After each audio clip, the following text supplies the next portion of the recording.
యేసయ్యా వందనాలయ్యా, నీ ప్రేమకై వందనాలయ్యా. నన్ను రక్షించినందుకు, పోషించినందుకు, కాపాడినందుకు వందనాలయ్యా. నన్ను రక్షించినందుకు, పోషించినందుకు, కాపాడినందుకు వందనాలయ్యా. వందనాలు వందనాలయ్యా, శతకోటి స్తోత్రాలయ్యా. వందనాలు వందనాలయ్యా, శతకోటి స్తోత్రాలయ్యా. యేసయ్యా యేసయ్యా యేసయ్యా వందనాలయ్యా, నీ ప్రేమకై వందనాలయ్యా. యేసయ్యా వందనాలయ్యా, నీ ప్రేమకై వందనాలయ్యా. నీ కృప చేత నన్ను రక్షించినందుకు వేలాది వందనాలయ్యా. నీ దయ చేత శిక్షను తప్పించినందుకు కోట్లాది స్తోత్రాలయ్యా.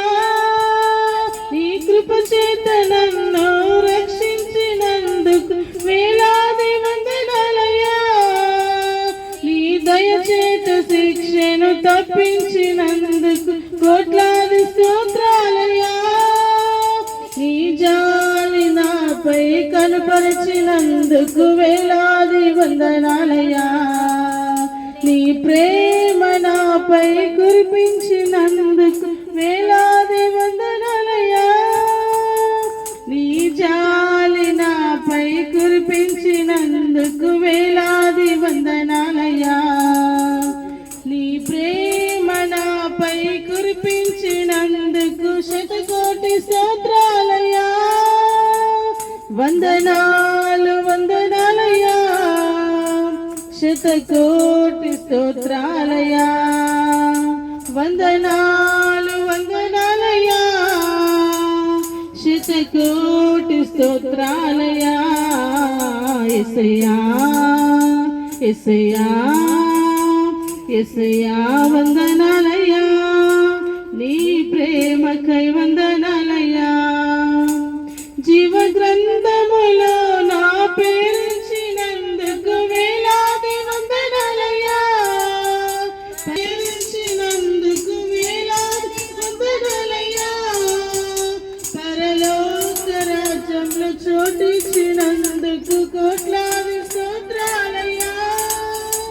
నన్ను నరకము నుండి తప్పించినందుకు వేలాది వందనాలయ్యా. నీ సాక్షిగా ఇలలో నన్నించినందుకు కోట్లాది స్తోత్రాలయ్యా.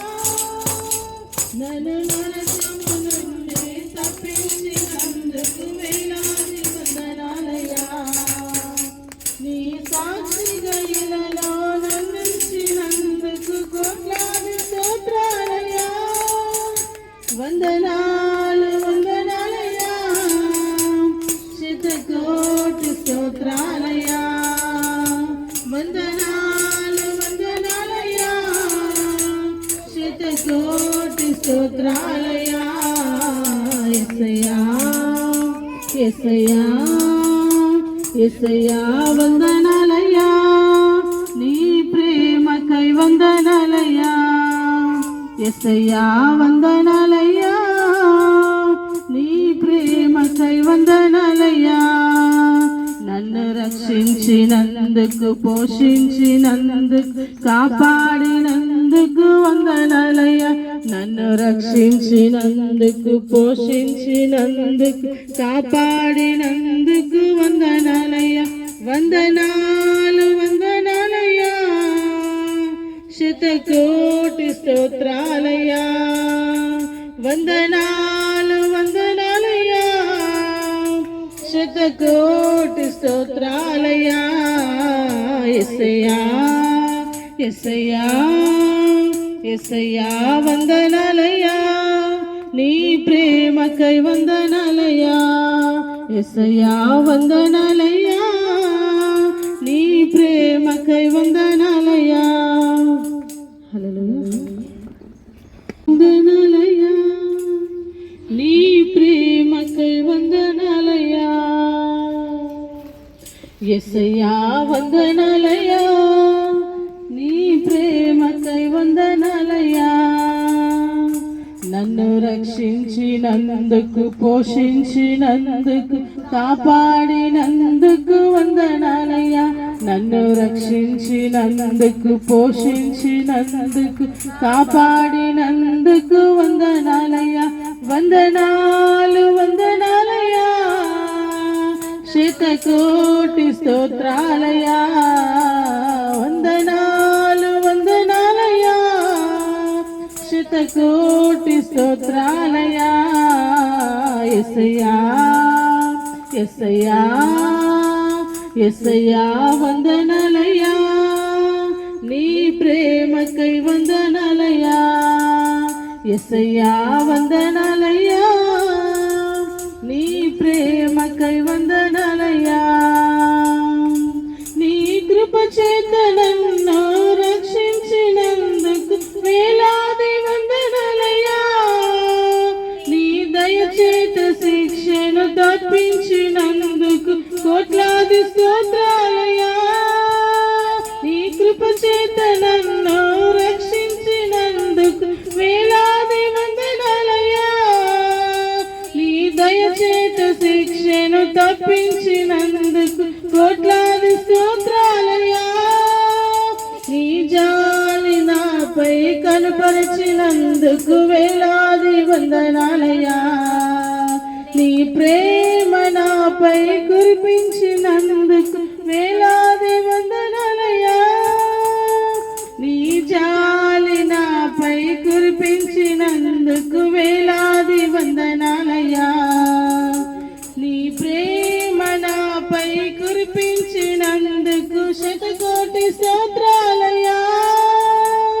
వందనాలు వందనాలయ్యా, శతకోటి స్తోత్రాలయ్యా. వందనాలు వందనాలయ్యా, శతకోటి స్తోత్రాలయ్యా. యేసయ్యా యేసయ్యా యేసయ్యా వందనాలయ్యా, నీ ప్రేమకై వందనాలయ్యా. జీవ గ్రంథములో నా పేరుంచినందుకు వేలాది వందనాలయ్యా. పేరుంచినందుకు వేలాది వందనాలయ్యా.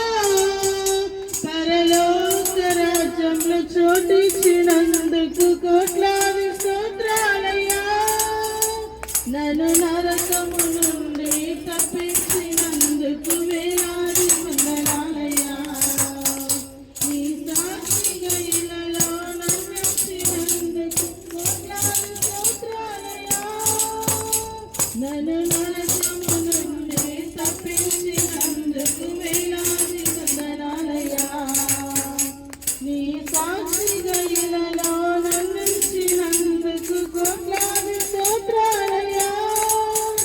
వందనాలు వందనాలయ్యా, శతకోటి స్తోత్రాలయ్యా. వందనాలు వందనాలయ్యా, శతకోటి స్తోత్రాలయ్యా. యేసయ్యా యేసయ్యా యేసయ్యా వందనాలయ్యా, నీ ప్రేమకై వందనాలయ్యా. యేసయ్యా వందనాలయ్యా, నీ ప్రేమకై వందనాలయ్యా. నన్ను రక్షించినందుకు, పోషించినందుకు, కాపాడినందుకు వందనాలయ్యా. నన్ను రక్షించినందుకు, పోషించినందుకు, కాపాడినందుకు వందనాలయ్యా. వందనాలు వందనాలయ్యా, శతకోటి స్తోత్రాలయ్యా. వందనాలు వందనాలయ్యా, శతకోటి స్తోత్రాలయ్యా. యేసయ్యా యేసయ్యా యేసయ్యా వందనాలయ్యా, నీ ప్రేమకై వందనాలయ్యా. యేసయ్యా వందనాలయ్యా, నీ ప్రేమకై వందనాలయ్యా. హల్లెలూయా. నామాన్ని బట్టి మీకు స్తోత్రములు చెల్లిస్తున్నాం. రాకడ దినాలు, అంత్య దినాలు, అపాయకరమైన దినాలలో ఒక పాపి రక్షణ పొందుట పరలోకములో మహా సంతోషకరము అన్నారు. ఈ తోటలో జరుగుతున్న ఈ కార్యక్రమాన్ని మీరు దీవించండి. పాటల ద్వారా మీరు మహిమ పొందారు. కొద్దిసేపు నీ వాక్యముని ధ్యానిస్తుండగా మీరు మాతో మాట్లాడి మహిమ పొందమని యేసు ప్రభు నామములో ప్రార్థిస్తున్నాం తండ్రి, ఆమేన్. మార్కు సువార్త 16వ అధ్యాయం 16వ వచనం. 16వ అధ్యాయము మార్కు సువార్త 16వ వచనం. నమ్మి బాప్తిసము పొందువాడు రక్షింపబడును, నమ్మని వానికి శిక్ష విధింపబడును. మన ప్రభువైన యేసుక్రీస్తు వారు సకల ప్రజల పాప నివారణ కొరకై మానవుడు పాపములో పుట్టి పాపములో పెరిగి పాపములో జీవిస్తూ పాప పరిహారము కొరకై అనాది నుండి అనేకమైన ప్రయత్నములు చేయుచున్నాడు. పాపములకు వచ్చు జీతము మరణము, మన ప్రభువైన యేసుక్రీస్తునందు నిత్య జీవము. మానవుడు అనుకుంటున్నాడు చనిపోయినాక తక్కిడో బిక్కిడో అనుకుంటున్నాడు.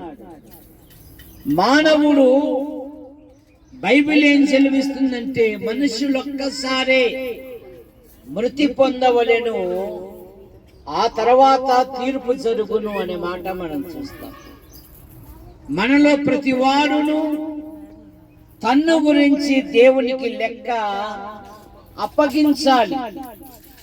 దేహంతో జరిగించిన క్రియలు అవి మంచివైనా సరే చెడ్డవైనా సరే మనలో ప్రతి వాడును క్రీస్తు న్యాయపీఠం ఎదుట ప్రత్యక్షము కావాలి అని బైబిల్ సెలవిస్తా ఉంది.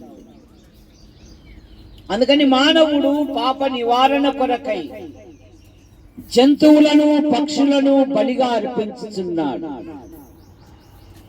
జంతువుల యొక్క రక్తము, పక్షుల యొక్క రక్తము పాపములను తీసివేయట అసాధ్యం గనుక లోక పాపం మోసుకొని పోవు దేవుని గొర్రె పిల్లగా మన ప్రభువైన యేసుక్రీస్తు వారు సర్వ ప్రజలను ప్రేమించి సర్వ ప్రజల పాప నివారణ కొరకై ఆయన శిలువలో బలియాగమయ్యాడు. కారణం, రక్తము చిందింపకుండా పాపములకు క్షమాపణ లేదు గనుక మానవుడు దేవుని పేరుట అనేకమైన ప్రయత్నములు చేయుచున్నాడు. మానవ ప్రయత్నములు దేవుని దృష్టిలో మురికి పేలికలు గనుక అయ్యో నేనెంత దౌర్భాగ్యుడను, ఇట్టి మరణమునకు లోనగు శరీరము నుండి నన్ను ఎవడు విడిపించును? మానవుల పాపముల నుండి, మానవుల దోషముల నుండి, మానవుల అపరాధముల నుండి భూమి మీద ఎవరు విడిపించలేరు. దేవుడే లోకమును ప్రేమించి యేసుక్రీస్తు నామములో ఆయన ఈ లోకానికి వచ్చాడు. గురిజాడ అప్పారావు గారు అన్నారు కదా, దేశం అంటే మట్టి కాదు, దేశం అంటే కనుక లోకములో ఉన్న సమస్త మానవాళిని ప్రేమించి ఆయన పవిత్రంగా జీవించి ఆయన ప్రజలకు మేలు చేశాడు, అందులకు చూపునిచ్చాడు, అంగహీనులను బాగు చేశాడు, చనిపోయిన వారిని తన మహత్తు గల మాట చేత సజీవులుగా లేపాడు. ఆయన ఈ లోకంలో ఉన్నప్పుడు నాలో పాపం ఉంటే మీలో ఎవరైనా నిరూపించుడి అన్నారు. పాపమెరగని ఆయన మన పాపముల కొరకు, మన దోషముల కొరకు, మన అపరాధముల నిమిత్తమై ఆయన శిలువలో బలియాగమయ్యాడు.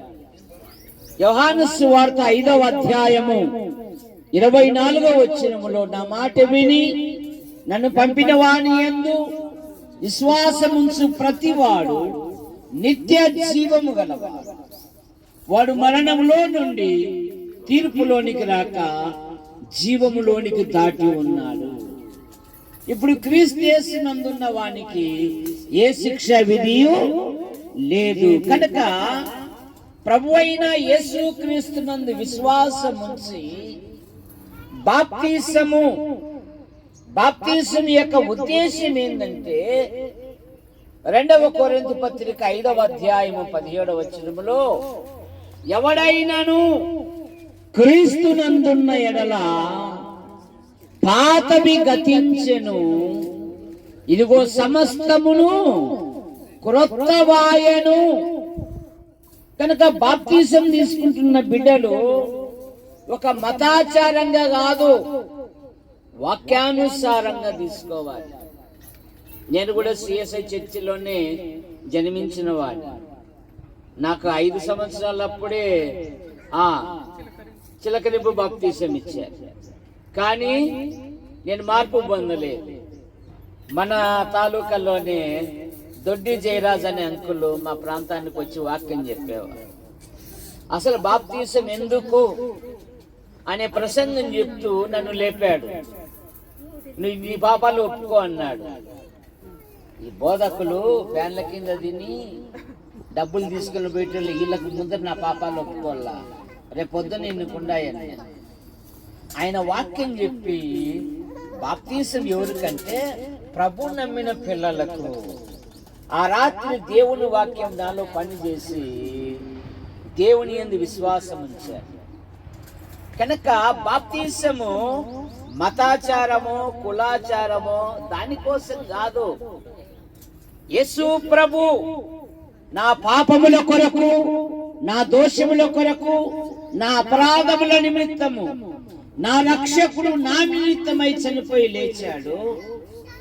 ఇక బ్రతుకుట క్రీస్తే, చావైతే లాభము అన్నట్టుగా జీవించాలి. గలతీ పత్రిక 2వ అధ్యాయము 20వ వచనములో భక్తుడు ఏమంటాడంటే, బ్రతుకుట 2:20 చదవండి. నేను క్రీస్తుతో కూడా సిలువ వేయబడి ఉన్నాను, ఇక జీవించువాడను.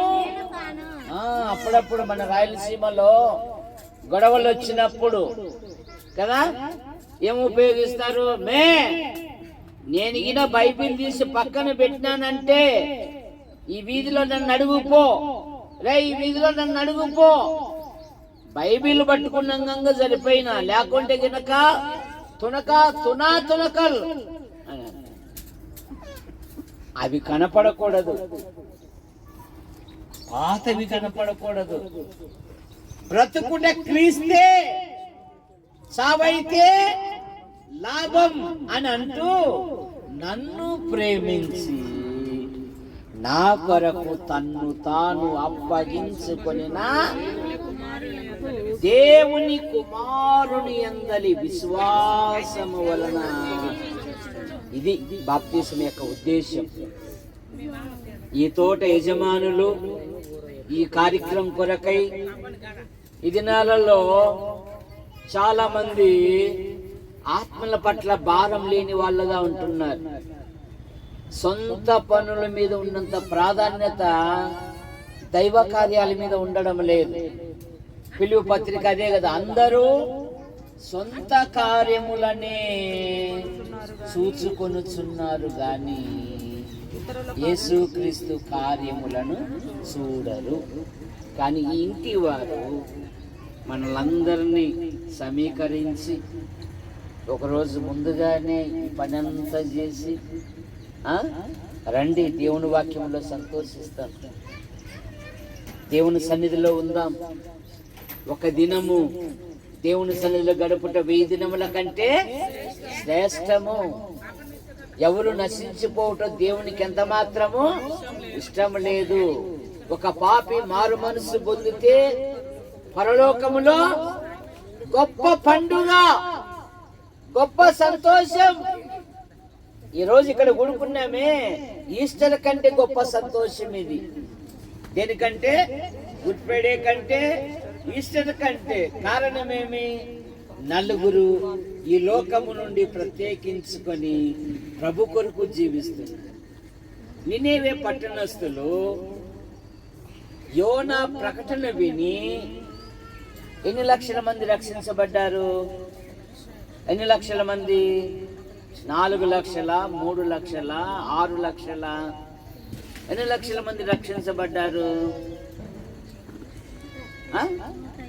ఈ మొబైల్ ఫోన్ వచ్చినాక బైబిల్ పట్టణమే దక్కిపోయింది కదా, చదవడమే లే.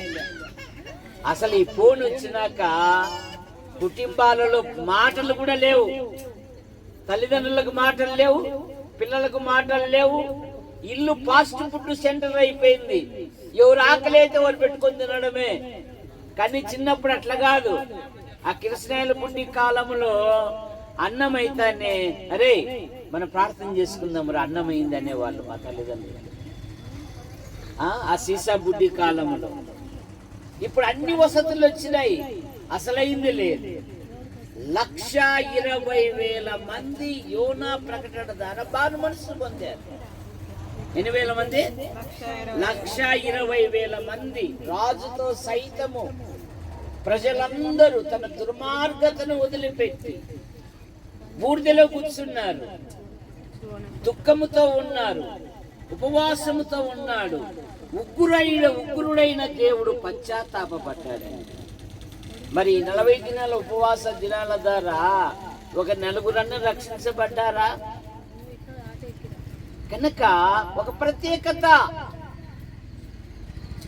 కనుక ఒక పాపి రక్షణ పొందుట పరలోకంలో సంతోషం. కనుక యేసు ప్రభు అంటున్నాడు, నమ్మి బాప్తిసం పొందువాడు రక్షణ పొందును. రెండవది బాప్తిసము పాప క్షమాపణ కొరకు. అపోస్తుల కార్యాలు 2వ అధ్యాయము 38వ వచనములో. తర్వాత బాప్తిసము పాపములు కడుక్కొను నిమిత్తము. అపోస్తుల కార్యాలు 22వ అధ్యాయము 16వ వచనములో. బాప్తిసము దేవుని రాజ్యములో ప్రవేశించుటకు. వాడు క్రొత్తగా జన్మించితేనే గాని దేవుని రాజ్యానికి వారసులు కానేరరు. బాప్తిసము సంఘములో చేర్చబడుట. కనుక ప్రియులారా, బాప్తిసం యొక్క ఉద్దేశం ఏంటంటే యేసు ప్రభు నా పాపముల కొరకు, నా దోషముల కొరకు, నా అపరాధముల నిమిత్తమై ఆయన చనిపోయి లేచాడు.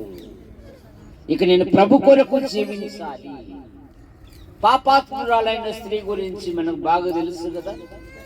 మనం చిన్నప్పటి బైబిల్ చదివిన వాళ్ళని. ఆమె ఎప్పుడైతే ప్రభుని తెలుసుకుందో ఆమె చేసిన మొట్టమొదటి పని ఏం చేసింది ఆమె? అదే ఏం చేసింది? బిర్యానీ చేసింది. బిర్యానీ కాదమ్మా, పాపాత్మురాలైన స్త్రీ.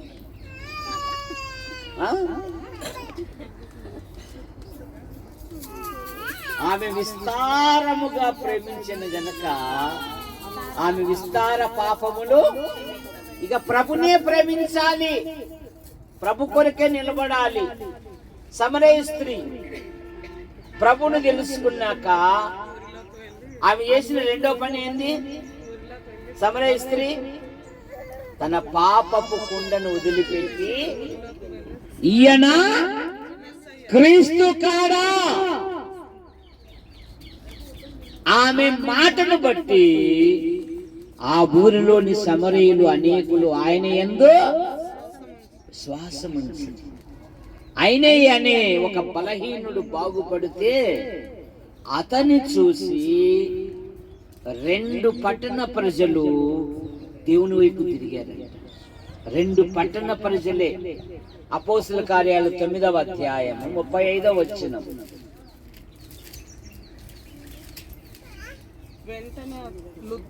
లుద్దాలోను షారోనులోను ఆ, కాపురమున్న వారందరూ అతన్ని చూసి ప్రభు తట్టు తిరిగి అతని సాక్ష్యాన్ని బట్టి, అతని మార్పును బట్టి 2 పట్టణ ప్రజలు, ఒకరిద్దరు కాదంట. మనం 8 సంవత్సరాల రక్షణ పొంది ప్రభువులలో పాలు పొందుతున్నాం, విశ్వాసిగా కొనసాగుతున్నాం. మరి పరలోకములో ప్రభు మనల్ని ప్రశంసించాలా వద్దా? పరలోకములో మనకు బహుమానాలు రావాలా వద్దా? బహుమానాలు రావాలంటే ఏం చేయాలా? ప్రయాసపడాలి. ఏం చేయాలి? ఏమ్మా, నువ్వు చీరలు వండుకుంటే పోతావు కదా, పోతావా? పోవా? పోయేటప్పుడు ఒకదాని పోతావా, 2 ముగ్గురు పట్టుకొని పోతావా? అబద్ధం ఆడుకోండి, చూడండి. 2 పట్టుకొని పోతావా? మే రామ్మే ఏ కొత్త వచ్చినాయంట స్టాక్, వాడు పోయి వస్తున్నాడు. డబ్బు నీవే, కట్టుకుండేది నీవే, నీది ఇస్తుంది మే అక్క, నువ్వు తెల్లగా ఉండవు కనుక ఇదైతే బాగుంటుంది అక్క, అందుకే బడ్జెట్ పట్టుకొచ్చుకునేది. ఇలా లోక సంబంధం విషయాలకైతే జతలుగా పోతారు, కానీ దైవిక విషయాలకు చూసారా, మనం ప్రభువును గురించి తరలకు చెప్పాలి. ఎందుకంటే పిలిచిన వాని గుణాతిశయములను ఏం చేయాలి? ప్రచురించాలి. నిన్ను ప్రేమించే వ్యక్తుల దగ్గరికి వెళ్ళు, నిన్ను అభిమానించే వ్యక్తుల దగ్గరికి వెళ్ళు, వాడి దగ్గర కూర్చొని కొన్ని ప్రేమ కలిగిన మాటలు చెప్పి ప్రార్థన చేసిరా. హన్నా 84 సంవత్సరాల వృద్ధురాలు, ఇశ్రాయేలు విమోచన కొరకు కనిపెట్టుచు, ఇశ్రాయేలు విమోచనకు కనిపెట్టుచున్న వారితో ఆయనను గురించి మాట్లాడుతూ ఉందంట. ఒక వృద్ధురాలంటే నాదేముందయ్యా, అంత అయిపోయింది. ఇంట్లో వాళ్ళు కూడా పాప అంటున్నారు, వాళ్ళ కాడేమో రారా అంటుంది. ఈ వయసులో నేనేం చేస్తానయ్యా, తగవులు పెట్టడానికైతే ముందు ఉంటాం, నేనేం చేస్తానయ్యా. ఇట్లాంటివి కాదు. అన్నా వాళ్ళే నలుగురు గురించి ప్రభుకు తెలిసి, ఇతరులకు తెలిసి ప్రభు ప్రేమను గురించి. 2000 దయ్యాలు పట్టిన సేన అనేవాడు, వాడు మార్పు పొందినాక లోకం ఎప్పుడు సంపద మీద మనసు పెడతాది. 2000 పందులు చనిపోతే ఆ గెరాసీనులు ఏమన్నారు ప్రభును? పాప స్వామి, ఈడుంటే పెద్ద నష్టం మాకు. వాడు స్వస్థ చిత్తుడై ప్రభు పాదాల దగ్గర కూర్చుంటే ఈ లోకం ఒప్పుకోదు. వాడు గొలుసులతో బంధించినను ఎట్టి గొలుసులైన తుత్తునీలుగా చేసేవాడు. వాని నివాసము సమాధులలో. నిన్ను తృణీకరించిన ఈ లోకము ప్రభు నేను నీతో వస్తాను అంటే, మన ప్రభు అందరు హృదయములు ఎరిగినవాడు కదా. అందుకని ఏమన్నాడంటే, ఏం లేదరా అబ్బాయి, దేవుడు నీకు చేసిన కార్యాలను నీ ఇంటికి చెప్పు అన్నాడు. వీడు ఎలాంటి వాడు? లోక సామెత. ఈ వీడియో తీస్తున్నాడే వీడు పొంతలో పెడితే పొయ్యిలో తేలుతాడన్నా, పొయ్యిలో పెడితే పొంతలో తేలుతాడన్న. వీడు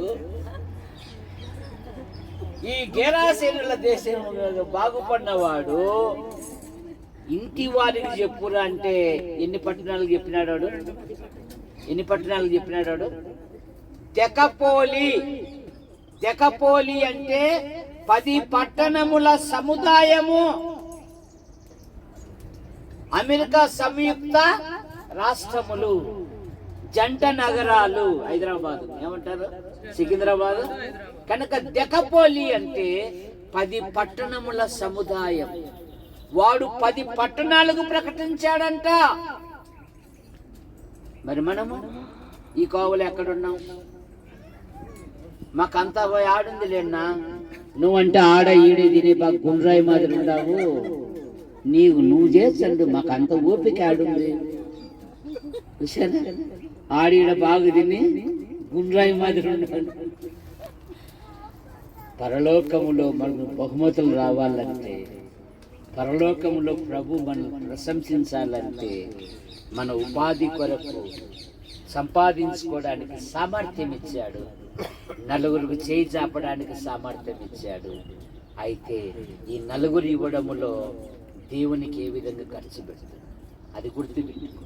నేను ఎప్పుడు చెప్తూ ఉంటా, నీ ఒంటిలో ఆరోగ్యం ఉండగానే, నీ జేబులో కాసులు ఉండగానే, నీ ఇంట్లో గుప్పడి బియ్యం ఉండగానే ప్రభు పనికి ఉపయోగించి.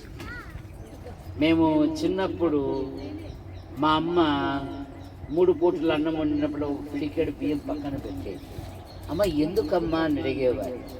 ఒరే, మనము దేవునికి కానుకలు ఇలేం కదా, భజన వస్తుంది కదా, ఇదిగో ఈ వారంలో ఈ పిడికెలన్నీ సేరినది అవుతాయి కదా, ఇవి ఇస్తే దేవుని మందిరంలో కరెంటుకు ఉపయోగపడుతుందిరా అనేది మా అమ్మ. తాను ఉండే ప్రతి అన్నం ముద్దలో ఒక ముద్ద, ఒక గుప్పెడు బియ్యం అట్లా పెట్టి